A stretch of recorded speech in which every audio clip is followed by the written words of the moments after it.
Hey, what's going on, everyone? My name is Matt Jarbo. This is the Mundane Matt channel, and Stan Lee has had a hell of a year.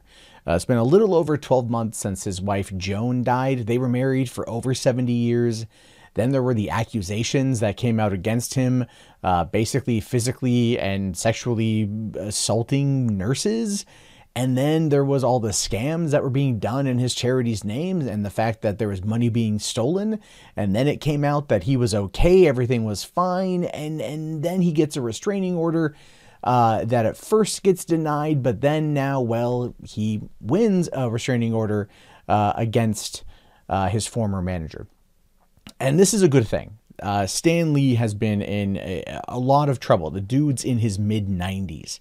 You know, he's worth hundreds of millions of dollars, and people are taking advantage of him. And it's good to see that he's getting some help from the justice system, some help at all.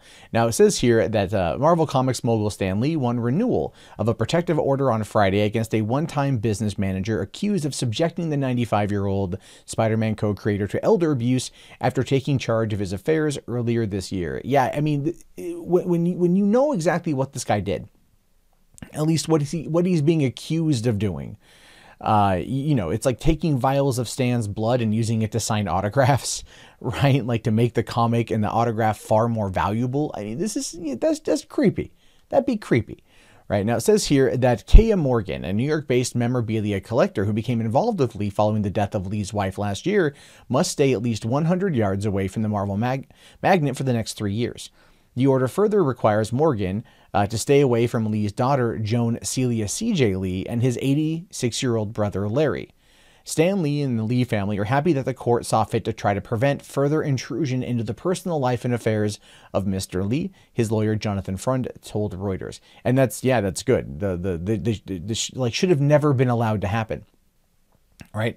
Elder abuse is definitely a thing in this country, especially now that you have people living longer than before. And, you know, people take advantage of that. It's one of the reasons why right now, one of the largest booming industries in this country are senior care facilities. Because so many boomers are hitting that retirement age and they maybe have some sweet pensions that they can live off of.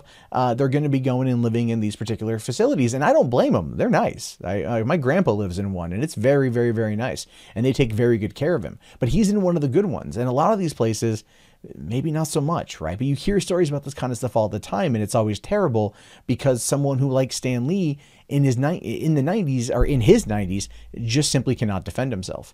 Now, Lee is the co-creator of Iron Man, the Hulk, Spider-Man, and dozens of other characters that have become mythical figures in the United States pop culture. Now, I said he was worth a couple $100 million. It turns out he's only worth he's only worth $50 million. Only. Who would have? Actually, you know what? Hold on here. That seems a little bit odd to me, doesn't it? Doesn't it seem a little bit odd to you? The guy co-created Spider-Man, Iron Man, and the Hulk, and countless others. The Marvel Cinematic Universe is one of those things that basically kind of came out of his particular co-creation, and that's grossed $16 billion in the U.S. or in the worldwide box office over the course of the past 10 years. And you think he'd be worth more than $50 million? You really do. You would really like to think that. Unfortunately, not the case. Now, Freund said in Los Angeles Superior Court, said that LA Superior Court Commissioner Laura Heimowitz granted the restraining order on the basis of evidence outlined in an earlier petition and a brief presentation he made in court. Neither Lee or Morgan were present for the proceedings. A previous restraining order was issued in June against Morgan, but was dismissed in July over confusion about Lee's legal representation. Freund said that Friday's action essentially renews and extends that order, which is good. So we know what Kaya, whatever his name is being accused of doing. We know that there was that one infamous video put out by Stan Lee that was talking about how, everything is fine. Kaya's got his back. Everything's all good. It's all hunky dory. He's doing good. And it was meant to reassure fans that Stan Lee was not as bad off as people were believing. And then, of course, it actually appears to be much worse of a situation. Now, the original petition and supporting documents alleged that Morgan seized control over Lee's home and hired security guards with orders to keep away trusted relatives and associates of Lee before moving him from his longtime home to an unfamiliar condominium. Now, that type of isolation is terrible. Again, we're also, there's the accusations made against Stan Lee in the Me Too movement from those nurses. I do believe at this point now that was something that possibly would have been put on by someone like Morgan as a way to maybe push for a settlement payout or some kind of behind the scenes cash exchange in order to make the story go away. Because guess what? There was that one inclination of it. There was that one announcement of it where he was sexually harassing these nurses, going as far as to wave his genitalia around, and then that went away.